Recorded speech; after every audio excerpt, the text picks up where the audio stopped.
फिर भी उसका तना पूरा नहीं घेर पाते। चिन्नू ने धीरे से पेड़ की ओर सिर झुकाया। रामू ने पूछा, क्या खास है इस पेड़ में? जैसे ही हवा चली, पेड़ की पत्तियों की ससराहट में एक मीठी सी धुन सुनाई दी, मानो पेड़ से आवाज आ रही हो, स्वागत है। रामू चौंक गया। पहली बार उसे जंगल ने खुद अपने अस्तित्व का एहसास कराया था। अध्याय 4 खतरे की पहली झलक। जैसे जैसे उसकी जंगल यात्रा बढ़ी, उसे जंगल की अच्छाइयों के साथ उसके खतरों का भी पता चला। एक दिन चिन्नू अचानक रुक गया। उसके कान खड़े हो गए। रामू बोला, क्या हुआ? चिन्नू धीरे से दाएं ओर देखता रहा। रामू ने देखा, झाड़ियों के पीछे बबर नाम का जंगली भेड़िया घात लगाए बैठा था। भेड़िया गरजा, लेकिन चिन्नू ने तेज आवाज में चेतावनी दी। रामू का दिल धड़क रहा था, मगर उसने चिन्नू के कहने पर धीरे धीरे पीछे हटना शुरू किया।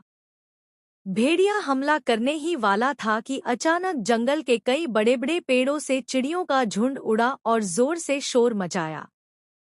भेड़िया घबराकर भाग गया।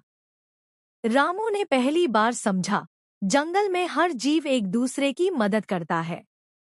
यहाँ का हर नियम अलग है।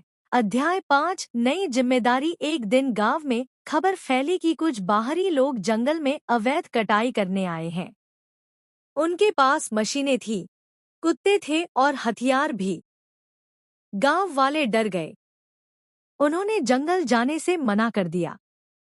लेकिन रामू चिंतित था, अगर वे पेड़ काटेंगे तो चिन्नू का घर, पक्षियों के घोंसले, सब नष्ट हो जाएंगे। रामू ने अकेले जाने का फैसला किया। लेकिन चिन्नू पहले ही गांव के पास आ गया था, जैसे उसे पता हो कि रामू उसे बुलाने वाला है। रामू ने चिन्नू से कहा, हमें जंगल बचाना होगा। चिन्नू ने मानो सिर हिलाकर हामी भरी।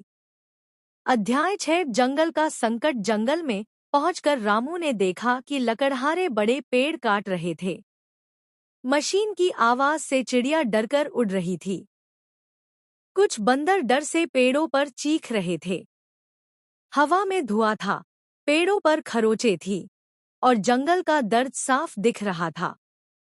रामू ने चिल्लाकर कहा, रुको, यह प्रकृति है, इसे मत काटो। लकड़हारे हंस पड़े, चल हट बच्चे, यह जंगल अब हमारा है। रामू ने अकेले उनका सामना करने की कोशिश की, लेकिन उसे पकड़ लिया गया।